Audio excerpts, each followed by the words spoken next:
Parfois, quand je marche dans la foule, quand je vois toutes ces vies qui se croisent sans jamais se connaître, je me demande si nos actes quotidiens exercent une quelconque influence sur autrui. Sommes-nous danseurs évoluant selon une invisible chorégraphie, tous reliés les uns aux autres, ou bien marchons-nous simplement côte à côte, sans aucune influence sur personne? Avons-nous des vies étanches?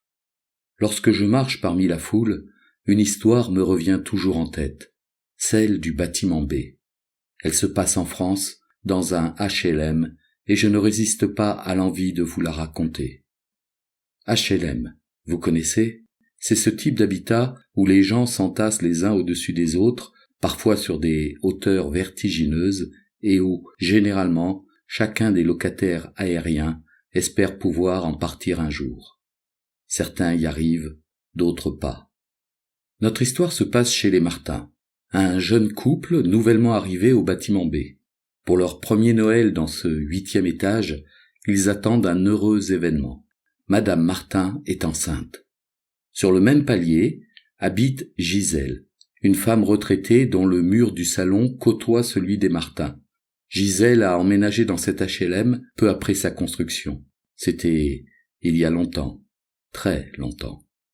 Depuis, elle a eu bon nombre de voisins dont elle connaît tous les secrets. Des secrets que le mur faillible du salon lui a révélés au fil des ans.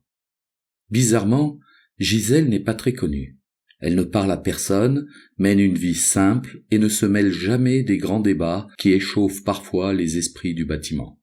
Elle se contente de vivre seule, avec sa petite retraite, dans le confort des choses simples qui embellissent une vie. Parmi ces choses simples se trouve un fauteuil à bascule. Face à la fenêtre, elle aime somnoler et écouter vivre le bâtiment. Un bruit d'ascenseur, 2 voix tonitruantes, ce sont les jeunes du 12e qui rentrent.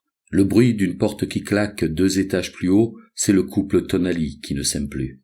Une moto qui pétarade dehors, des rires dans le jardin d'enfants, une odeur de cuisine qui s'infiltre dans son appartement, Gisèle sait déchiffrer toute la vie du bâtiment.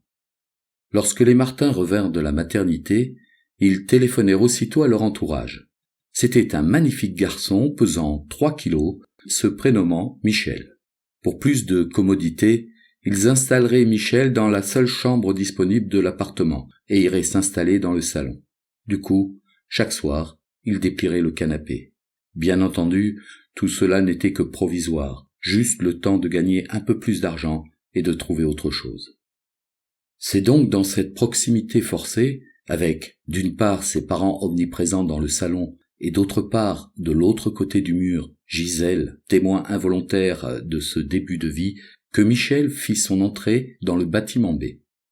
C'est ici qu'il fêta son premier anniversaire, donna naissance à sa première dent, fit ses premières maladies infantiles et apprit à marcher.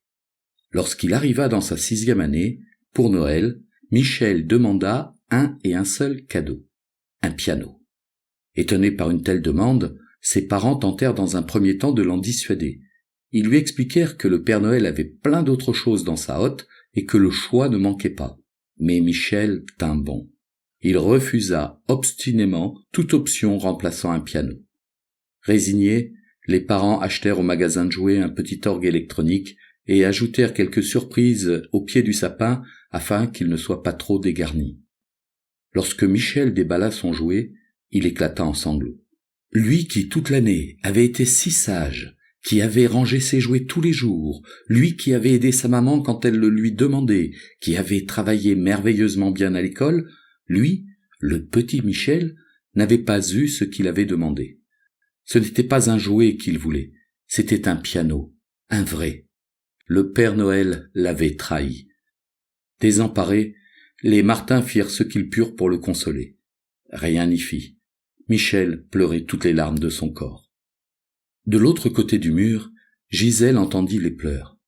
Elle avait vu grandir cet enfant, joyeux, très agréable et surtout très bien élevé, et elle percevait dans chacun de ses sanglots hoquetants un immense désespoir. C'était comme si la réalité du bâtiment B venait subitement d'éclater à la conscience de cet enfant. Ici, il n'y a pas de place pour les pianos. Dans son fauteuil à bascule, Gisèle essuya délicatement la petite larme qui perlait au coin de son œil. Elle leva les yeux au ciel, joignit ses deux mains et, les serrant très fort, adressa une prière pour que cet enfant puisse avoir un jour un piano, un vrai. C'est tout ce qu'elle pouvait faire. Étonnamment, 2 mois plus tard, les parents de Michel lui offrirent un vrai piano. Les livreurs placèrent l'objet contre le mur du salon et, à partir de là, les journées de Gisèle furent quelque peu différentes. À peine rentré de l'école, Michel se ruait sur son instrument. Il répétait encore et encore des exercices fastidieux, accompagnés selon les jours par des tambourinades de ballet venant de tous les étages. Pendant les vacances scolaires, c'était pire. Les séances n'en finissaient plus. Pour couronner le tout, en dehors de ces exercices, Michel s'essayait à la création artistique. Une joyeuse cacophonie parfaitement insupportable envahissait alors le bâtiment. Malgré les remarques des voisins, les nombreuses disputes avec ses parents, jour après jour, Michel persévéra. Année après année, il apprivoisa les touches de son clavier jusqu'au jour où, à force d'entraînement, il finit par en connaître les moindres subtilités. Ses doigts malhabiles se transformèrent alors en serviteurs rapides et légers. Sa musique se fit fluide, inspirée. Il colora de ses notes la vie du bâtiment B. Michel jouait essentiellement de la musique classique. Du prélude de Rachmaninoff à la toccata de Bach, en passant par Chopin, Beethoven, Liszt ou Mozart, il explorait l'univers de ses compositeurs comme s'il cherchait une étoile perdue quelque part, là-haut, dans l'étendue infinie du firmament musical. Un jour, au cours de ses nombreuses recherches, il fit la connaissance de l'Ave Maria de Gounod et en tomba éperdument amoureux. Il ne se passait pas une seule séance sans qu'il l'interprétât. Chaque fois qu'il entamait ce thème, Gisèle pleurait. C'était comme si le piano de Michel appelait les anges. Chaque note, chaque silence entre les notes était un concerto à eux tout seuls. Sublime. Michel ne jouait plus, il racontait une histoire, celle du petit garçon qui voulait un piano, un vrai. Parfois, depuis son fauteuil à bascule, Gisèle l'apercevait sur le balcon. Les avant-bras accoudés sur le rebord, il regardait au loin, par-dessus les tours de la cité, et restait immobile, là, de longues minutes, comme perdu dans ses pensées. S'imaginait-il, chemise blanche, nœud papillon, costume queue de pie, s'avançant sur scène vers un piano douché par la lumière tamisée d'un projecteur suspendu au-dessus? Peut-être, peut-être pas. Quoi qu'il en soit, vint le temps où Michel dut gagner sa vie. Il prit une maigre valise, embrassa ses parents et quitta l'appartement. Le nez collé contre la fenêtre, Gisèle regarda partir cet enfant devenu homme, non sans laisser échapper une petite larme. Existait-il sur Paris des auditions pour ceux n'ayant fait ni conservatoire, ni harmonie, et n'ayant absolument aucune formation académique? Michel monta dans sa voiture et disparut. Les peintures du bâtiment B continuèrent à défraîchir, et il n'en restait presque plus rien quand Gisèle eut la surprise de voir Michel revenir avec ses bagages. Un terrible accident avait prématurément emporté ses 2 parents, et il avait hérité du seul bien familial acquis après des années de labeur, le 2 pièces du bâtiment B. Ainsi, il revint et emménagea définitivement dans la tour. Michel n'avait jamais cessé de jouer. Il travaillait ici ou là dans des hôtels, généralement de luxe, généralement le soir, interprétant des mélodies ennuyeuses devant une clientèle occupée à bavarder. Mais, chaque matin, à l'aube, quand il revenait dans son 2 pièces au bâtiment B, avant d'aller dormir, il s'asseyait devant son piano et jouait l'Ave Maria, son Ave Maria, l'Ave Maria de Michel. Derrière le mur, Gisèle attendait ce moment avec impatience.